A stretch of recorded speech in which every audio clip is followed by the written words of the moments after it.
but I am not introducing Mr. McGuire. That honor goes to Jeff Liss. So Jeff, please come on up.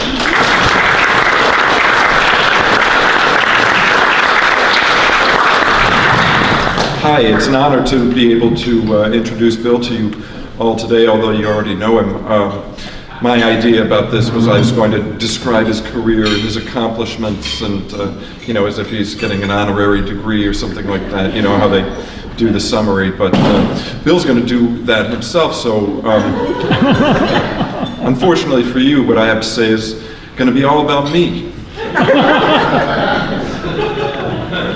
And the story of me at City College is really the story of Bill McGuire, because he, from before the time that I was hired, he was already looking to guide me, and I really appreciate so much his mentorship, which has taken a lot of forms.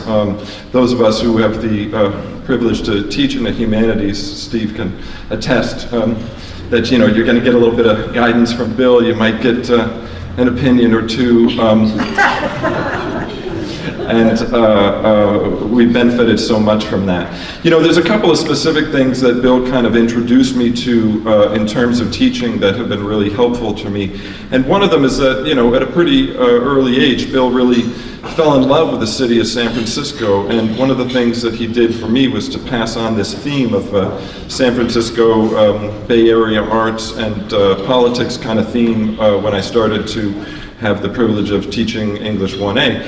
And it really helped me a lot. The materials that he gave me helped me learn about all the things that are going on today that are so intense for our city, especially gentrification. Before I had the privilege of teaching at City College at all, I was very unhappy working in a lot of office jobs downtown, and I actually worked for a consultancy that dealt with issues around construction and those kind of things. And I knew so little about San Francisco and its history at that time, because I'd just gotten here, that I worked for them on and off for about 2 years before I realized that I was working for the bad guys. I was in there one day and I said to one of my colleagues, or two of my colleagues were sitting there, and I said, it occurred to me today that we work for the bad guys. And one of them said, oh, we do not. And the other one said, yeah, we do. So at least now, because of Bill, I know who the bad guys and the good guys are. San Francisco's history is one of those things. Another one of those things is that I was hired as a part-timer to teach world religions classes, and Bill was the one who really encouraged me to begin teaching English composition classes.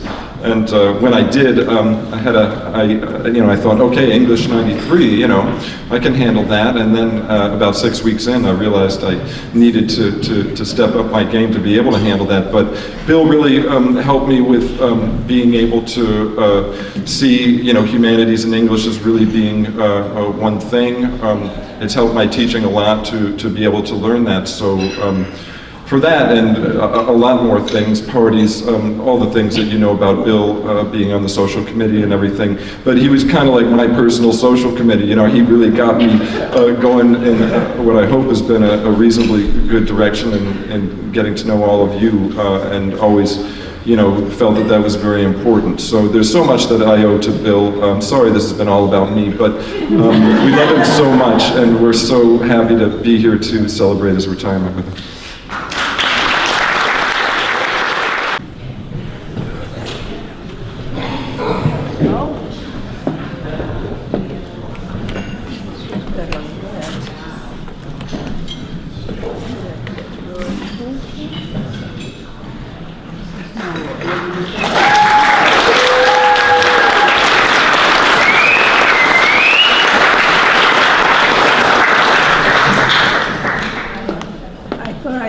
Something that sort of is derived from our comparative religions, world religions classes. Oh, of course, wait for the microphone. Can you hear me? There we go. I was taught this by a beautiful man from Egypt yesterday at dinner, and it is Ramadan at this point. I just simply wanted to say, Ramadan Mubarak. And that is my greeting to all of you. Ramadan Mubarak, because I firmly believe we're all going into the same place. I'm not into, dogmatism. Lauren Bell and I went through that, we'll talk about that in a minute. But at any rate, I cannot tell you what an honor it is to be here tonight and see all these faces that have a separate story all their own. One face I'm looking at now, I might as well just toss this in, and I'll promise to get through this in a speedy fashion. But John Batty Silver came down here to be with us tonight, and I wanted to give John credit for something. When our Humanities program was really looking pretty close to being pretty much written off, John and I used to have sessions after the day was over, licking our wounds, and we would talk about, courses needed in the program.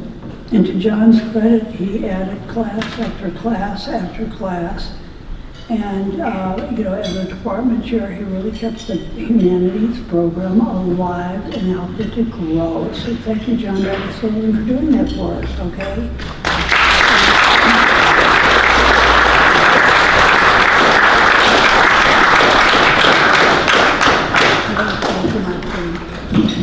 I just want to say it was a privilege to do that for the Humanities program because it had been languishing for years.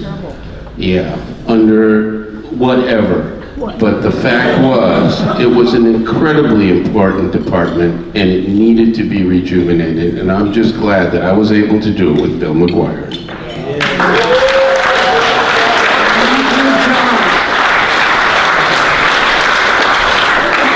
That John and I share the fact that we were in the armed services, and survived,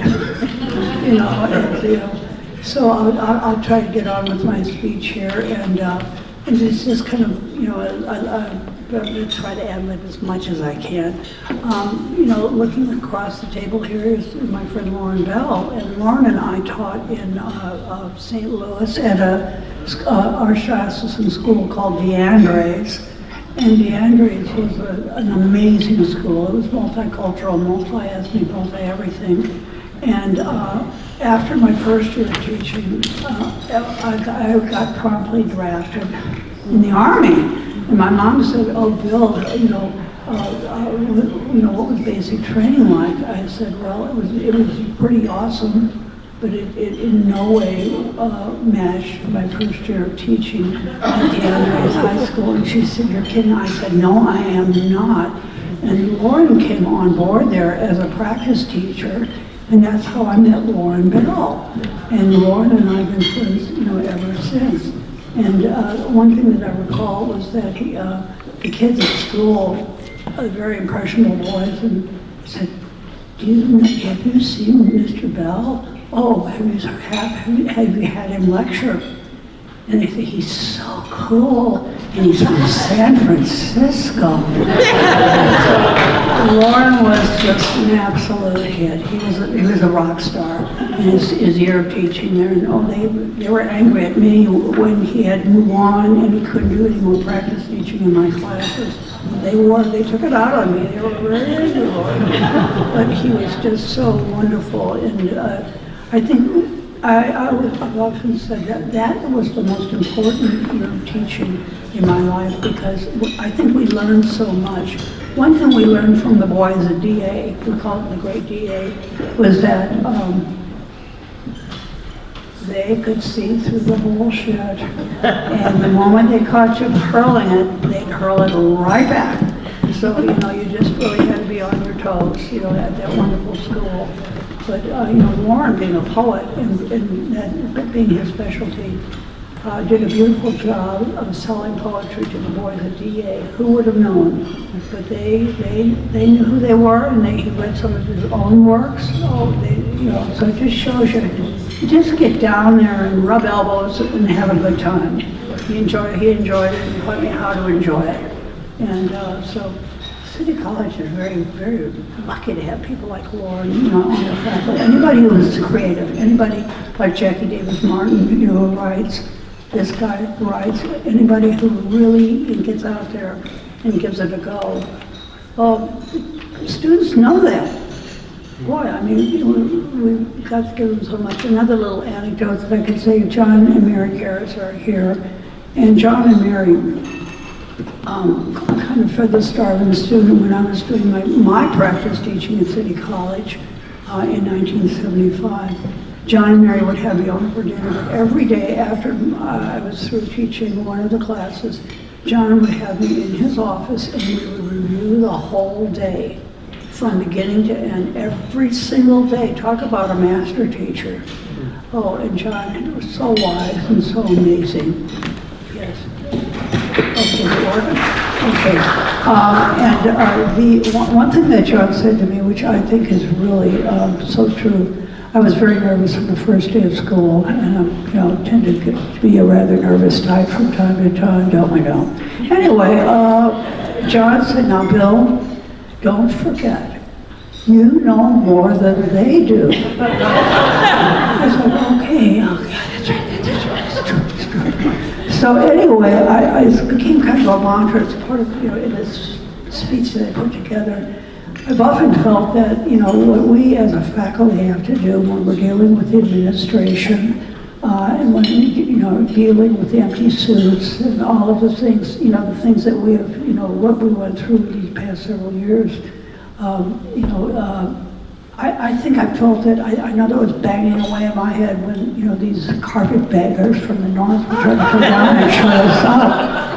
And I thought, we know more than they do. Who are they trying to kid? The BB, I call her the BB. She, had everyone terrorized. My goodness, Margaret Hamilton, step aside.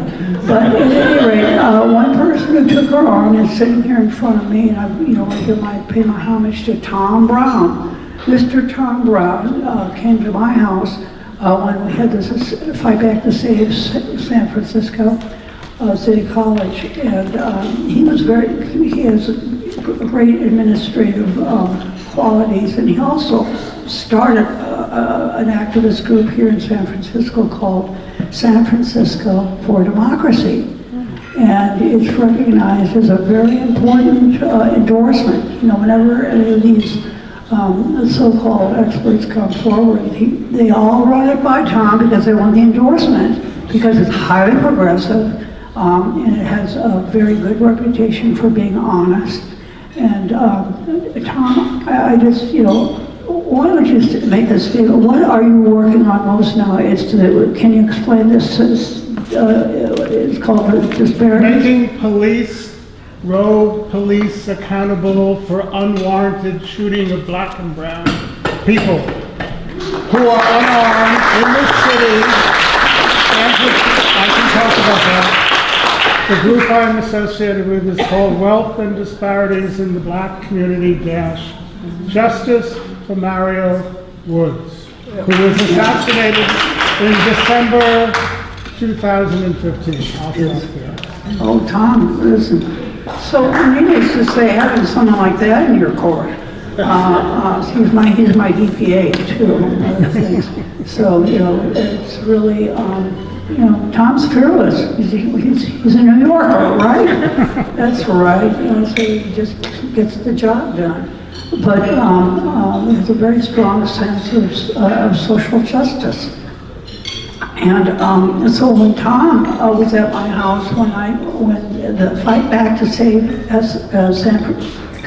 Fight Back to Save City College, and that group was founded, by Bob Price. And the other part of it was, let's get it right, Bob Price and Rick Baum. Rick Baum, okay. Those two guys, they decided, let's just have a meeting.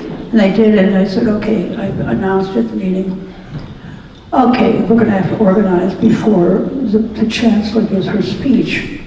And they did go to the Rare Theater, so why don't you all come over to my house? Oh, why didn't I do that? But anyway, I'm glad I did, because I was just so furious about what they were trying to do to us. So all these wonderful strangers came in, piling into my house on 9th Avenue. Tom was there, and Tom, being the natural organizer that he is, really helped, devise a plan. because part of it was, as you recall, we picketed outside the Diego Rivera Theater and walked and chanted this and that and so on. Everyone had a chance to say something. And as a result of that, Tom just saw what was going on, and he decided to jump into this whole thing, and he was like on the internet all day, all day, all night, working on this. And so he became an incredible activist for City College, one of these unsung heroes. But he had all these political connections. Everyone knew who he was, and so he just really started to unload that this was a corporate agenda. Privatization of all colleges, put the kids in debt. They become almost like indentured servants. And then this whole bogus organization, which, was examined by Sacramento, no less, as being phony baloney. But, everyone was so afraid of Barbara, not Tom. Oh, it was hilarious. Some of those emails, I've saved so many of them. But I mean, he just, thought, whoever she is, adios. Okay, what do we have here? Read it? What do you think? Oh, read it. It's good. Okay, this is, okay.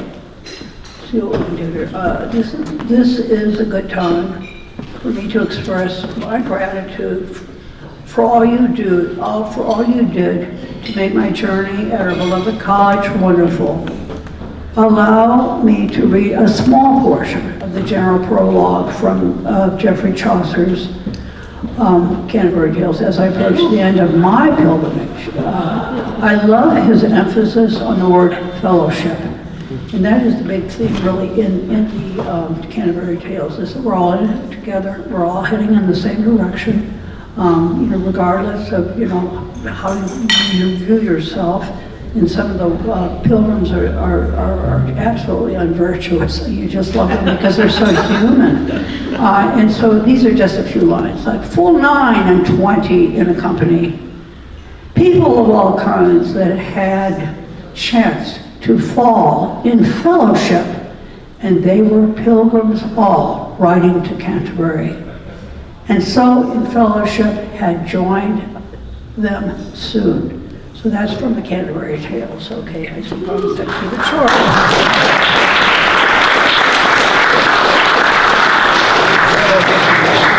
Okay, this is a little. I just love Shakespeare. Let me just. This great lady who's standing behind me. Her name is Barbara Strafford. And Barbara Strafford, I refer to her affectionately since we're in the Canterbury Tales, a little bit as the wife of Bath. Don't get in her way.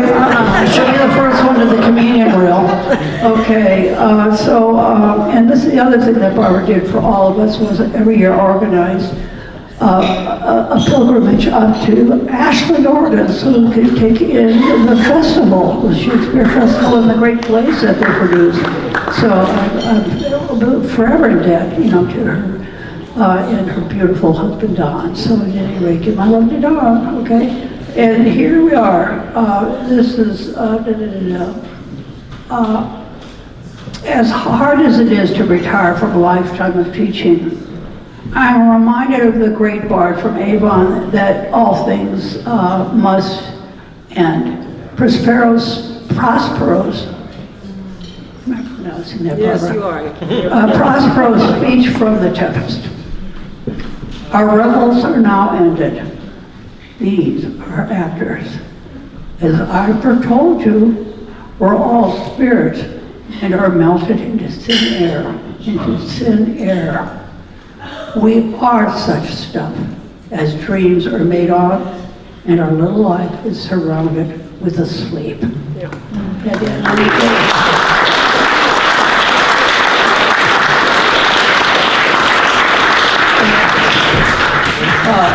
My eternal gratitude and affection will never end for the windfall of cards, flowers, candy, and baked goods that came my way when the brain tumor seemed at its most challenging phase. Yet your kind visits to CPMC to see me were more curative than you can imagine. I believe your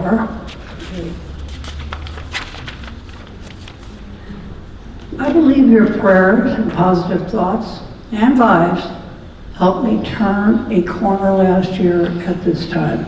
At this time last year, I was in the thick of it, and I didn't know how this thing was going to play itself out. But you guys, every day, stuff came in, cards, flowers, you name it. I think I was the envy of every patient there. I'm serious. Oh my God, my place was like a flower shop. It was so good. And so, Anita, thanks for the memories that I have.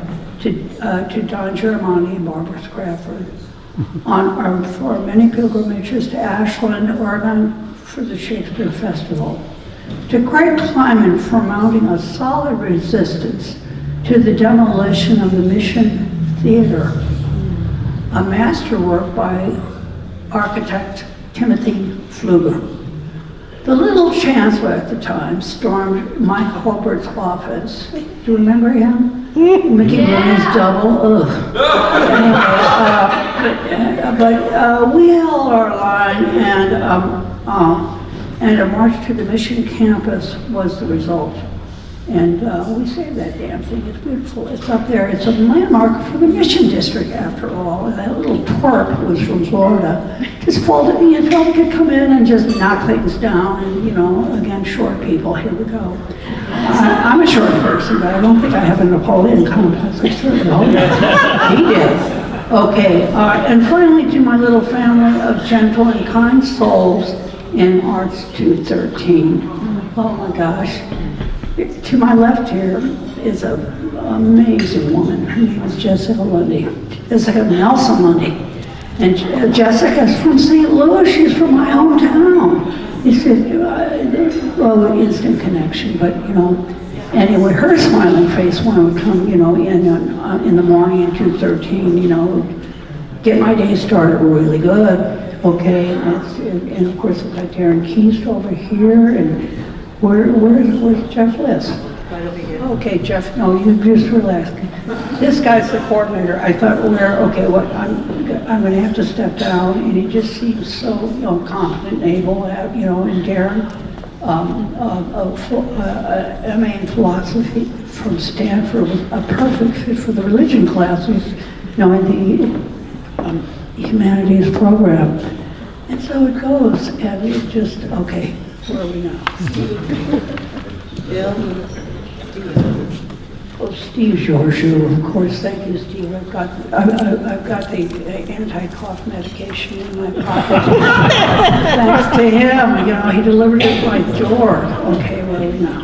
John and Mary Karras. John and Mary Karras, and I think I kind of gave them the honorable mention for taking care of me and getting me to start my career in teaching. Okay, now, here we go. I'm going to speak about Lauren again.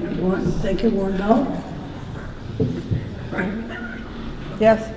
Okay, here we go. Thank you, Lauren Bell, for always speaking truth to power, especially the Board of Trustees.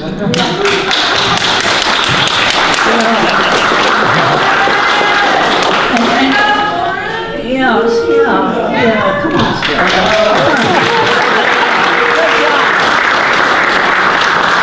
Okay, this is another one. If I forgot anyone, I'll make a speech on Market Street for you. I swear. I'll never forget. Okay, show today speaking to power. I'll never forget when Paolo Sapienza yelled at the Board of Trustees meeting, "Shame on you!"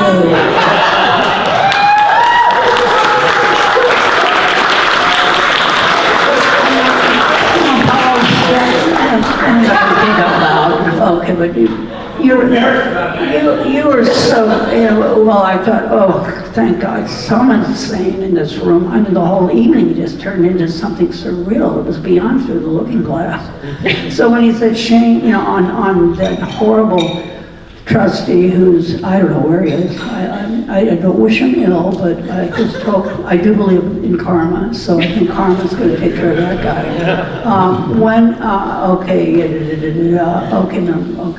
After chasing, oh, Carol Fragley, my dear Carol. Oh, here she is. Yeah, okay. Now, what I'm about to narrate actually happened, yes. Yeah.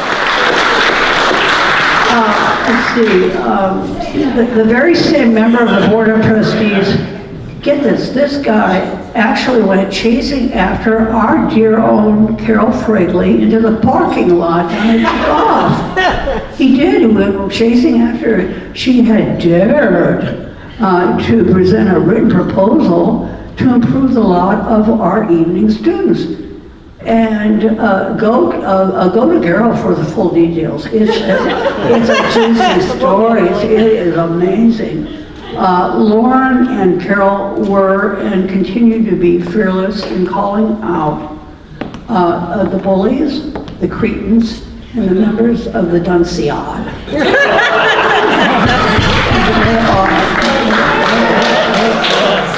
So at any rate, watch out, guys, because they'll let you have it. Okay, and of course, our dear Madeline Mueller, with facts from her on defending the school with her documents. The ongoing struggle to get the board to get on board to start constructing the Performing Arts and Education Center is a testament to her Irish pluck. And John Rizzo enthusiastically supports its construction. The motto, the humanities of our program is the arts for all. Our students and our community deserve the best. Thank you, Madeline, for keeping up the good fight. I'll support you on this down to the wire. I'm so concerned about the Performing Arts Center. There's just too much dilly-dallying around. And of course, as you know, I'll try to end with this. But the point is, I did speak, I've had a chance, I got approval from Tom Brown on this, but I have talked to Mark Leno face-to-face, and I've also talked to Jane Kim face-to-face regarding the Performing Arts Center. Well, Mark is very enthusiastic about getting that thing built. You know, let's not stall any longer. You know, he really believes that, you know, the arts belong to everybody. It isn't exclusively, you know, the Van Ness set. You know, no, they belong to everyone. And that part of town is terribly underserved when it comes to venues for the performing arts. So the Performing Arts Center, where they hope to place the Diego Rivera mural in the lobby, no less, which would be visible to anybody driving down. And thank you, Leslie Simon, for being very good about saying renaming Phelan Avenue to Frida Kahlo Way. Yes. You know, Leslie, thank you, Leslie, for that. And so, you know, the Board of Trustees, you know, I'm keeping an eye on them, and this is how you, and all of you can do it. Just watch TV, call it San Francisco Government or San Francisco Commons, and they have all of the board meetings, Board of Trustee meetings for you to see. You can see so many, I shouldn't say so many of them, but you can really see people lying through their teeth. You know, it's just, you think, okay, mark that one down and get that person out of office the next time they try to run. But at any rate, okay, so here tonight, yeah.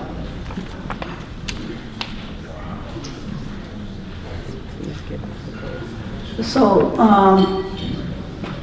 okay, so those here tonight, please get out the vote and get engaged in the politics that affect the maintenance and the future survival of our beloved community college. A good start would be holding the trustees' feet to the fire as well as the chancellor's. You really do know more than they do. You really do know more than they do. The venal ambition is just so apparent sometimes, but at any rate, okay. Then to my dear sister Mary, always in my corner. Mary, come on.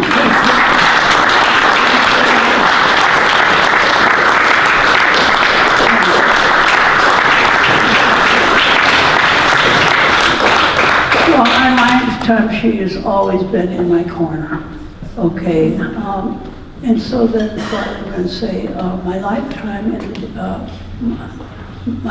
in the days following, all of my pals from on Street 13 in the top department came by.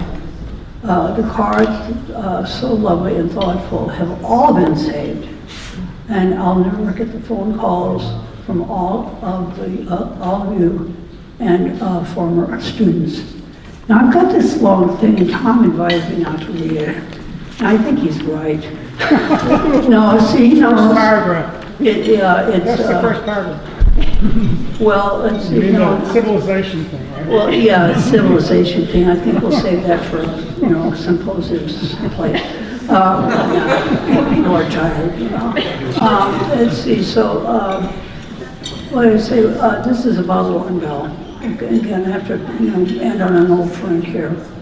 What I'm about to narrate at first seemed like an hallucinatory dream. The late afternoon after the radical surgery on my head, I heard a low voice that said, William. Oh boy, I thought it was Oswald. I'm not kidding. But then a hand came out of the dark and grasped mine, seeming to pull me out of the dark and into the light. It's true. I did not let go until I could perceive the room was fully illuminated by the glorious May-afternoon Sunday. I believe Lauren jump-started my recovery. Yeah. Feeling safe, I let go of his hand and heard the familiar voice of Carol Fragley. Oh yeah, there was Carol. Carol's always there whenever, you just come forward, there's Carol. And then other people came forward, extending their hand and so on. But, that's, we make our own miracles. Yeah. We must be our own, first of all, we must be each other's angels. Okay, we must be. And it's just something that I see all the time. So I was going to do this really wonderful thing from, I highly recommend reading it. It's by Kenneth Clark. It's on civilization. It's what he believes in and so on. So it really is kind of like a, we could have it engraved, in bronze and have it be the door to our Humanities program, in terms of what Kenneth Clark believed, in terms of civilization. And he takes that word and puts it down to earth and makes it, again, the arts for all. Okay, I'm going to end on something that I don't need a script for it. It's from the New Testament. And it seems to, it really, because it's from the bottom of my heart. And I'll just simply repeat it. Something a lot bigger than I actually composed it. So it's simple this. Love one another. As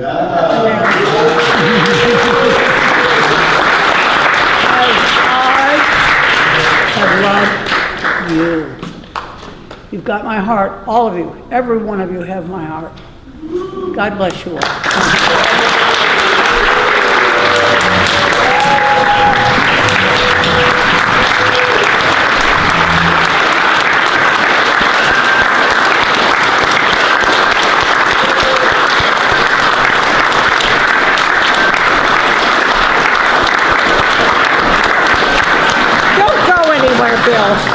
Bill, come back. You come back here, boy. On behalf of the English department, where's the bow? I lost a bow. Oh no, it's here. Here's a bow. On behalf of the English department, I'd like to present to you this small token of our extraordinary appreciation of everything you've done for us and been for us, Bill. As most of you know, Bill is a collector. What do you get a collector? Something for his collection.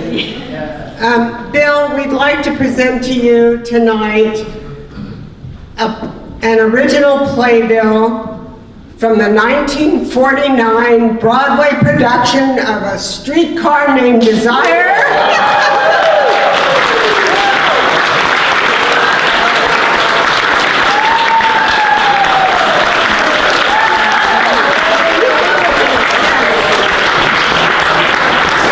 This is Bill's homeboy, Tennessee Williams.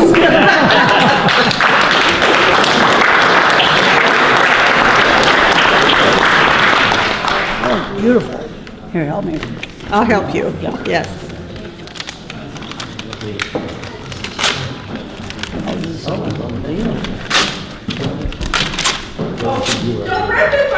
I can do it, I can do it.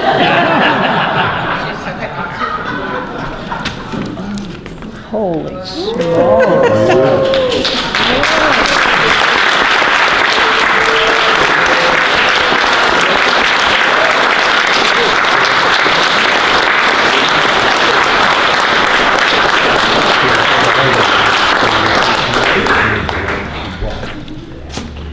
Okay.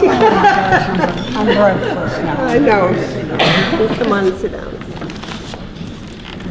A little project of mine is I'm working with a local artist from St. Louis. He's a world-renowned sculptor. His name is Don Wigand, and he's done incredible works on various artists. And he did a brass, a bas relief on Tennessee Williams. It is now in the Beirut Opera House. Right. That's how well known he is. And I'm going to be working in the background to convince ACT to get one for their entrance. Because again, Williams, is up there with the best. Yeah. Oh, I can't thank you guys enough. This is a night I will never forget. I don't care what happens to my brain. Hanging around a little here and there and kind of jolt some memories back. But I won't forget any of this. I had this in my Rolodex file. Okay, God bless.